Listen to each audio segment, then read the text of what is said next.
Hello and welcome back to episode 3 of Beautiful Imperfect Life. Jay here. I am all alone today because Cody is at home taking care of some puking children.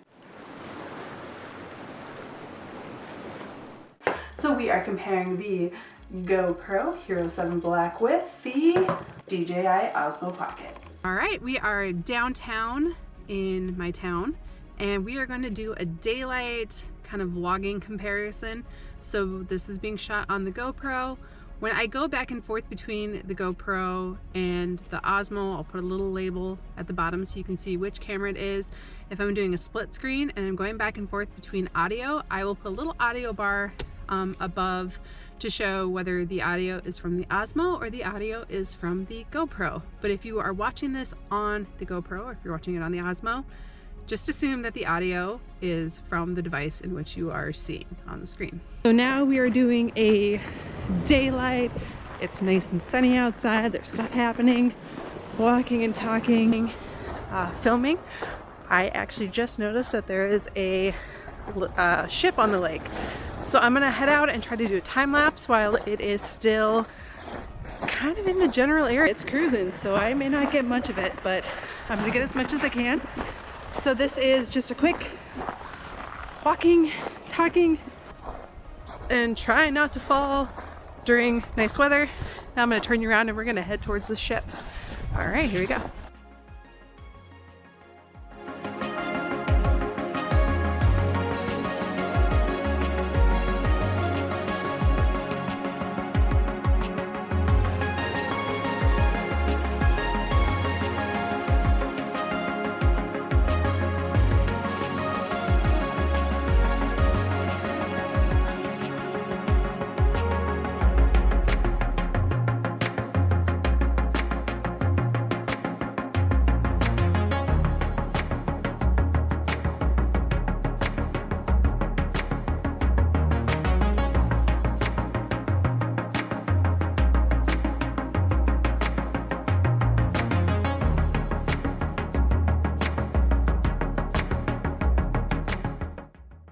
It is so cold out here today.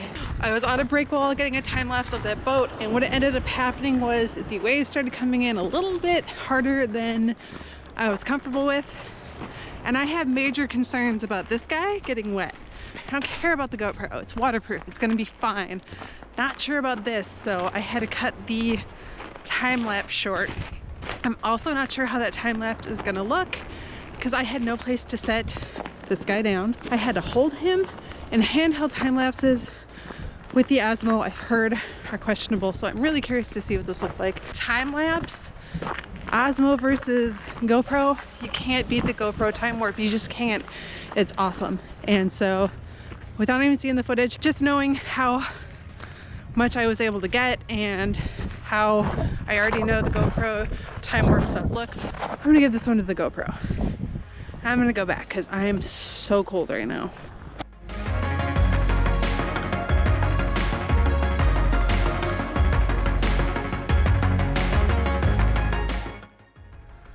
Crazy. Okay, I just may have found another upside to the Osmo, as I can kind of see when my hair is crazy. Okay, and this is going to be a walking vlogging example at dusk. So it is about 4:30. And I would say the sun's probably going to set, if it hasn't already, in like 5 minutes. So we are right at dusk, and this is just going to be walking and talking. Both cameras are not in any sort of case. There's no external sound equipment for either of them. So this is just what they're going to look like and sound like if you pull them out and start vlogging and walking around at dusk. Do a little spin, see how that looks on both of them.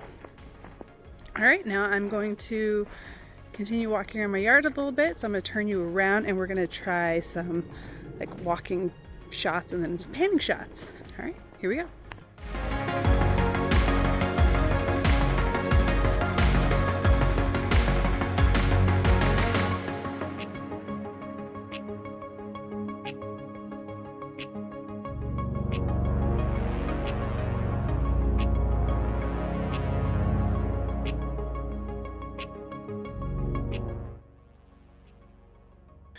All right, Kiki, tell me, which one do you feel is less intrusive recording you? The one without the flashing red light. Oh, which one has the flashing red light? The square one. All right, so the GoPro has a flashing red light that is visible to you. That's some interesting insight, Kiki. It is.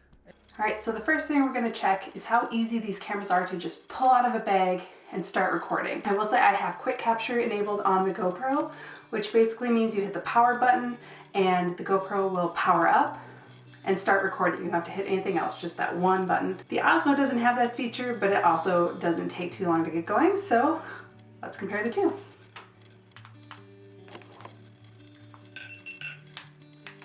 So as you can see, the GoPro was up and running just like a second sooner than the Osmo. But yeah, they both went super fast. So for the two of these, when it comes to quick start, I'm gonna call it a tie because like the extra second it might take to hit the second button on this, it really doesn't matter. For both of these, you no longer need your cell phone. You can actually do a lot of the settings on the screens. I would say the GoPro screen is obviously bigger than the Osmo screen. But as far as like how temperamental they are and how easy they are to use, I actually find the Osmo interface on their screen to be a lot easier to use. One of the complaints I have about the GoPro, it's a little finicky at times, and it's a little bit, I would say it's a little more challenging to learn where the settings are hidden within the GoPro. I prefer the Osmo as far as the on-screen settings and adjustments.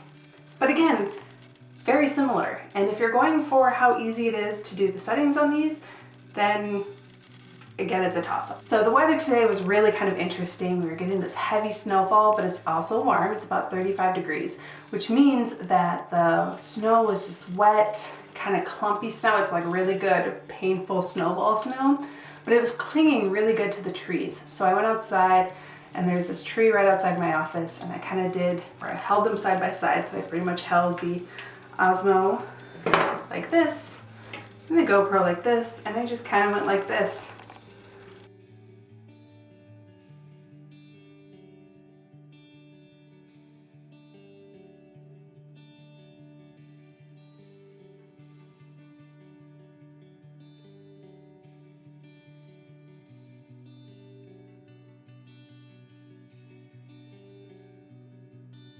And what I found interesting about this was I thought I was going to prefer the Osmo footage over the GoPro footage, but I actually ended up liking the GoPro footage more. I think maybe if I was just using this and I could kind of get the settings or the distance right with this and not also have to worry about this, it could have looked better, but in the end, I definitely think that the GoPro won that. As far as vlogging with them, they're both good.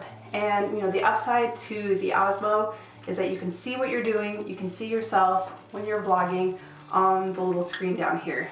You don't get that with the GoPro, but again, the upside of the GoPro is it's a wide angle. It's gonna see everything you're doing regardless of where you hold it. I know if I hold it, you know, here, I'm gonna be in the frame.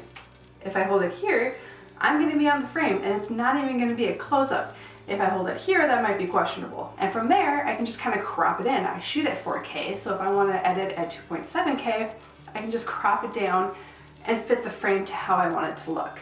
With the Osmo, you're a lot tighter. So go back to last week's episode where I was trying to shoot myself and I'm like, all right, I am really close to the camera. It kind of picks up a lot of detail. It's a very sharp image, which is a good thing. Unless you're like an old person with less than perfect skin like I am, in which case having that close of a shot shows all the flaws in your face, and that's not flattering for pretty much anybody. In fact, I told my husband that if we were to start vlogging with the Osmo, I was gonna have to start wearing makeup, and I don't like that. Filming yourself, not that great. However, in the clip where I'm filming my friend Kiki, I actually think that the Osmo looked a lot better. So comparing the two with at dusk nighttime shooting, they're both terrible. Okay, these are not nighttime cameras. I did take this guy out to a light show. It's called Bentleyville. I mentioned that I think also in the last episode. It's this beautiful light display, and I did this really actually great video with it, and I was very impressed with what it was capable of doing. But it was a lot of like panning shots, not really walking shots.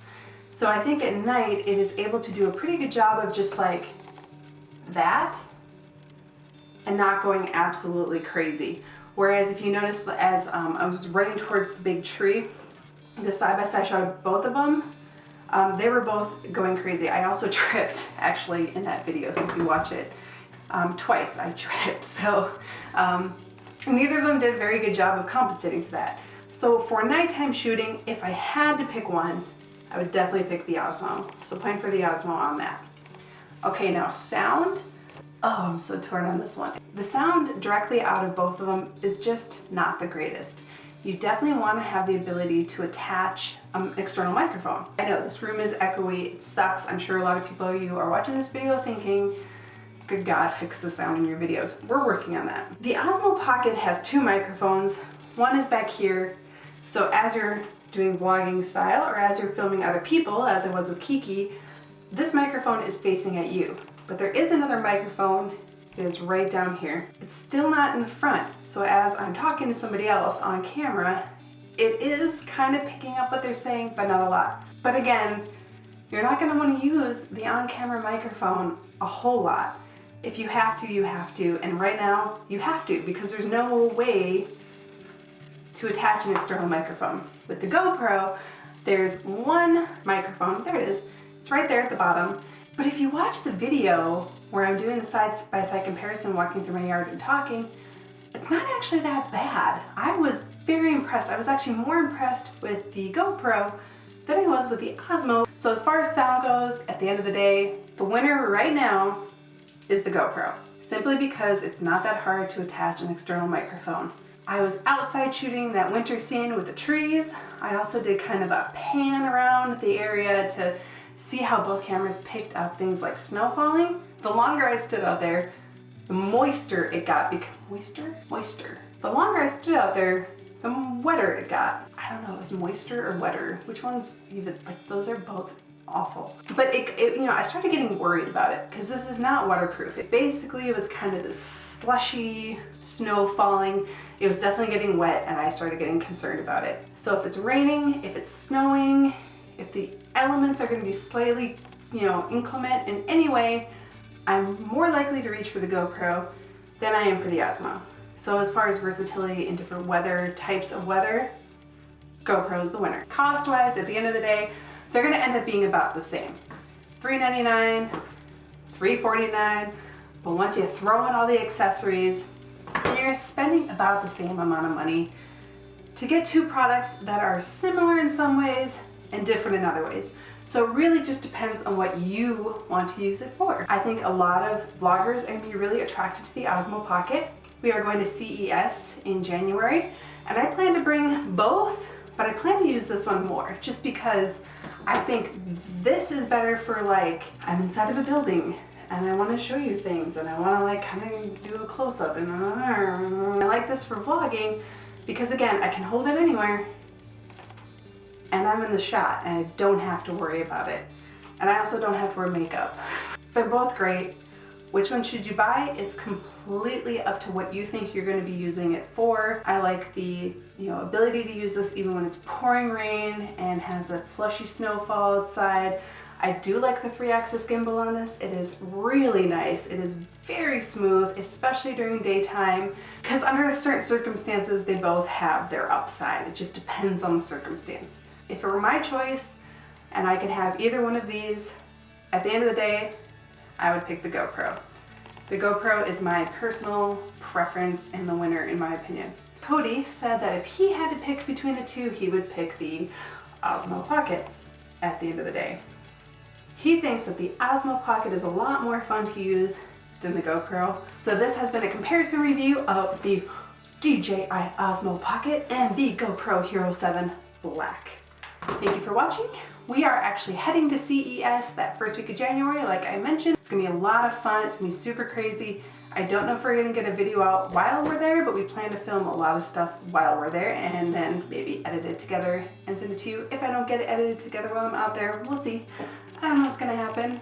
It's gonna be crazy. I've never been to CES before and I'm so excited. Hit the subscribe button, give us a like, leave a comment, let us know what you think. Thank you for watching. See you again soon.